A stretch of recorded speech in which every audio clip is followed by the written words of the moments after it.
Good greetings with Dr. Reverend P.J. Banks Anderson. Please join me in reciting the prayer for which this show is named. God, grant me the serenity to accept the things that I cannot change, the courage to change the things that I can, and the wisdom to know the difference. The primary purpose or mission of Serenity is to share with you both information and inspiration. If we are to have peace on earth and goodwill toward all, it must first begin with individuals having peace and goodwill within. Today we are addressing the subject of HIV/AIDS. Although its official annual observance is this coming Saturday, December the 1st, and December the 1st every year, each day a person in the world is living with AIDS is a World AIDS Day. World AIDS Day is an important occasion for building awareness and stepping up our responses to the HIV/AIDS pandemic in our own communities and around the world. Yes, there has been significant medical advances and more people are on treatment than ever before. Still, the scale of response is not meeting the need for treatment, prevention, care, and support. The importance of the whole church, capital C, engaging in HIV response has never been more critical. As never before, there is a path to ending this pandemic, this epidemic in our lifetime. When the United Church of Christ gathers as a body from all levels of the church, meaning the gathering of individuals on the conference level, association level, board levels, committee levels, delegates, and visitors from local churches, we implement resolutions addressing various social concerns. The implementation of the 27th General Synod's resolution calling for comprehensive HIV prevention in church and community is the roadmap for the United Church of Christ, inviting the whole church to be faithful to do all it can do. As you plan your global observance, consider following the testimonies of individuals living with HIV/AIDS. You can adapt the HIV/AIDS resource to your particular context. Consider viewing all of the YouTube videos on the reference on the screen that is appearing before you now. In my next book, Now I Lay Me Down to Sleep, on physical, spiritual, and social death and dying, scheduled to be available to the public next spring, I interviewed an individual who entitled his chapter, Another Day of Grace, Living with HIV/AIDS. Let me share with you just a portion of his interview. I was 23 or 24 when I found out I was HIV positive, or had GRID, as it was called early on. Needless to say, I was quite frightened because this was back in the day when people were just dying left and right. I had some friends that were quite ill, so I assumed, oh man, I guess I will be next. So I said around the same time that ACT UP, which stands for AIDS Coalition to Unleash Power, had just started and was fairly visible. A piece in one of the national magazines had come out talking about gay men and Haitians being at risk. And we just thought, well, maybe we should take the test just to see what happens. My brother and I, he continues, took a test, and we both were tested positive. It was just a very frightening time for both of us. My brother was 4 years younger than me, so he was 19 or 20. Although we were both quite frightened, we were just happy that we had each other to talk to, because this was a time when no one knew very much about this disease. We did not grow up being labeled as gay, but we've come to try to work with them a little bit. That is, the labels. I would probably say that my brother and I are bisexuals or sexual beings, and so were many of our good friends. As we did have some friends that were ill, a whole crowd of us got tested for this disease. I think, however, the worst response has been no response. That was from some cousins that I had grown up with who were like, well, oh, okay. And then the relationship was never, ever the same. On a sad note, my brother passed away from AIDS complications in 2005. I don't like to guess why some of us are surviving and why some of us are not. My brother's body just gave out. The drug stopped working for him at a certain point. Even in the same family, some who are HIV positive how now were still alive, and some are not. It's not that they did anything that much different than we did, so we just don't know the answer. The last decade has been a little rougher because both of our parents are gone now. My brother was the last person in our immediate family to pass away. We know that death is inevitable for all of us. I think our faith just lets that be what it's supposed to be. We just go on from there. Thankfully, I consider myself a person of faith. The religion I belong to allows me to come to it as my full self. I belong to the religious denomination called the United Church of Christ. I can be a member there exactly as who I am. There's no don't tell business going on in that religion or that denomination. In 2009, I received the honor of becoming the board president of the United Church of Christ National HIV and AIDS Network, acronym for UCAN Inc. The religion itself is Christianity. I do follow the teachings of Jesus Christ, but then I also like the teachings of Buddha, Muhammad, and some other people too. A little bit of everything, but my ultimate would be Jesus Christ for myself.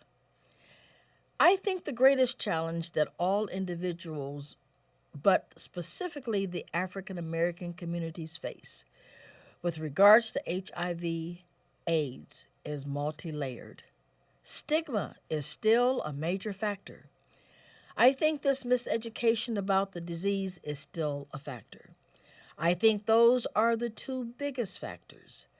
I would say the third factor is that we do not know that there are real ways, effective ways, to prevent HIV.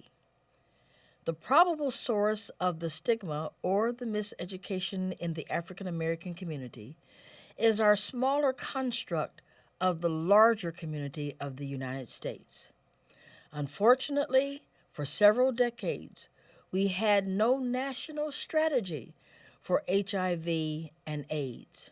Although we exported strategies to other countries, we went so long without having one of our own. However, in 2010, the President of the United States announced for formation of a formal national HIV and AIDS strategic plan. For me, continues the interviewee, there's a whole disconnect for us as an entire community, and that only gets magnified when you start to go into smaller minority groups. In a lot of minority groups, I'll stick with African American because I work there a little bit more. We still have some issues of poverty that impact our ability to do good prevention education. End of quote. As you look at the YouTube on the information that is being flashed across the screen, you will note that the HIV/AIDS infected people is across a spectrum of people. HIV/AIDS is not peculiar to the rich or the poor, the black or the brown, red, yellow, or white, the old, the young, the male, the female, the heterosexual or the homosexual. It has no biases. It is an equal opportunity health devastation. In one of the videos, you will see that there are at least 4 ways where you can contract HIV/AIDS. Unprotected sex is the predominant way to contract HIV/AIDS. And we have noted that in the United States of America, the fastest growing group of people that are contracting HIV/AIDS are African American straight women and senior citizens. African American straight women are contracting HIV/AIDS from their husbands, from their boyfriends that are either returning from prison life or same gender sexual encounters are frequent, though most would claim not to be homosexual. And they bring this home to their female wives, their female girlfriends, and that is the way it is contracted. Another way that it is contracted is by using dirty needles. HIV/AIDS is passed through dirty needles, through semen, through saliva, and so it behooves all of us to practice what the United Church of Christ calls safe sex. That means condoms, that means getting tested, that means having conversations in our congregations, in our families about this dreaded disease. Another way that it is contracted is by men who are sleeping on both sides of the bed. That is to say, we call that the down low. They are usually heterosexual men who are married, who are also sleeping with other men. They bring it home to their wives. As a matter of fact, it was in the news not too terribly long ago that an African American pastor had contracted AIDS and was infecting every woman he could get his hands on, including his wife, in retaliation for having contracted HIV and AIDS. So, as you can see, it requires quite a bit of education in our homes, particularly with our children. Our children are becoming involved sexually younger and younger and younger. We can keep our heads in the sand if we want to. We can stay in denial if we want to. But our youth and young adult, despite the fact that we are attempting to teach from the pulpit and show from our individual lives that premarital sex is not so much a no-no as it would be an honor to postpone it until they are married, in spite of trying to live that as an example, in spite of trying to teach that in our Sunday schools and across our pulpits. Our young people are sexually involved. And so, as long as we keep our heads in the sand, as long as we live in denial, that means that we are exposing our young people. We are exposing our young men. We are exposing our young women to the risk of contracting HIV, which ultimately becomes AIDS, because we are not talking about it. It is such a no-no. It creates such uncomfortableness in our congregations. But we are paying the price for that.